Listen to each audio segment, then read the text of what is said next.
जिस इंसान ने आज तक कोई भी गलती नहीं की है, उस इंसान ने आज तक कुछ भी नया करने का ट्राई ही नहीं किया है। ऐसा ही कुछ मानते थे दुनिया के सबसे महान साइंटिस्ट एल्बर्ट आइंस्टाइन। 14 मार्च 1879 जर्मनी के उल्म शहर में एक यहूदी परिवार में पैदा हुए थे सर एल्बर्ट आइंस्टाइन। उनके पैदा होने के बाद डॉक्टर्स ने नोटिस किया कि उनका सर नॉर्मल बच्चों के मुकाबले काफी बड़ा था और वो एक एबनॉर्मल बच्चे के रूप में जन्मे थे। इसके बावजूद भी उनका दिमाग इतना तेज था कि आज तक कोई भी उनका मुकाबला नहीं कर पाया। आज 60 साल हो गए आइंस्टाइन हमें छोड़ के चले गए हैं, लेकिन आज भी साइंस उनकी थीसिस के बिना कमजोर है। तो यही वजह है कि हर कोई उनके दिमाग के बारे में जानना चाहता है कि आखिर उनके ब्रेन में ऐसा क्या था जो कि उन्हें इस मुकाम तक लेकर आया कि आज उन्हें दुनिया भर में ग्रेटेस्ट साइंटिस्ट के नाम से जाना जाता है। क्या उनके ब्रेन में कोई सुपरनैचुरल पार्ट्स थी? तो आज हम इस वीडियो में इसी विषय के ऊपर चर्चा करेंगे। दरअसल जब एल्बर्ट आइंस्टाइन का जन्म हुआ था तब उनका सर किसी भी नॉर्मल बच्चे से ज्यादा बड़ा था। नॉर्मली बच्चे 1 या 2 साल की उम्र में बात करना सीख जाते हैं, लेकिन आइंस्टाइन 4 साल की उम्र तक बिल्कुल भी बात नहीं कर पाते थे। मगर एक दिन जब वो अपने माता पिता के साथ रात के खाने पर बैठे थे तो अचानक आइंस्टाइन ने कहा, सूप बहुत ही गर्म है। अपने बेटे को इस तरह एकदम साफ बोलता सुन उनके पेरेंट्स हैरान हो गए और खुश भी हुए। लेकिन बाद में जब उनसे पूछा गया कि अब तक तुम क्यों कुछ नहीं बोलते थे, तो आइंस्टाइन ने अजीब से जवाब दिया कि अब तक तो सब कुछ सही था। आइंस्टाइन के जीवन से जुड़े अजीबोगरीब किस्से यही नहीं रुके, बल्कि उनके बड़े होने पर भी उनकी कई ऐसी आदतें थी जिनके बारे में सुनकर हर कोई हैरान रह जाता है। जैसे कि एल्बर्ट आइंस्टाइन को डेट्स और फोन नंबर याद रखने में प्रॉब्लम होती थी, यहाँ तक कि उन्हें खुद का टेलीफोन नंबर भी याद नहीं रहता था। एक बार उनके एक सहकर्मी ने उनसे उनका फोन नंबर मांगा तो आइंस्टाइन उनके पास रखे टेलीफोन डायरेक्टरी में अपना नंबर ढूंढने लगे। ये देख के सहकर्मी ने चकित होकर बोला, आप अपना खुद का फोन नंबर क्यों याद नहीं रखते?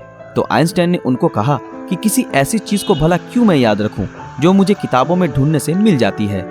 आइंस्टाइन कभी भी जूतों के अंदर मोजे नहीं पहनते थे, क्योंकि उनकी टांगों की उंगलियां इतनी बड़ी थी कि बचपन में हमेशा टांगों की उंगलियों की वजह से मोजे में छेद हो जाते थे। इसलिए उन्होंने मोजा पहनना ही छोड़ दिया। यहाँ तक कि वो अपने जूतों के फीते भी दूसरों से बंधवाते थे, क्योंकि उन्हें जूते के फीते बांधना भी नहीं आता था।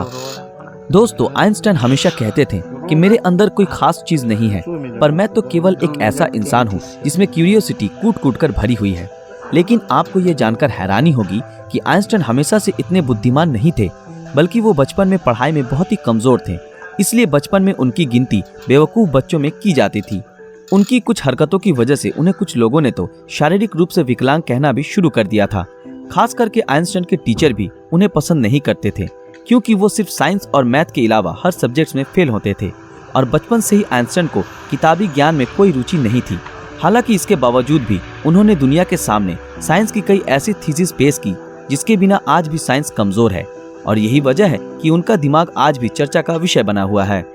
18 अप्रैल 1955 आइंस्टाइन की मृत्यु के बाद पैथोलॉजिस्ट डॉक्टर थॉमस हार्वे ने आइंस्टाइन के परिवार की अनुमति के बिना ही उनके दिमाग को रिसर्च के लिए निकाल लिया था और वो वहां से भाग गए।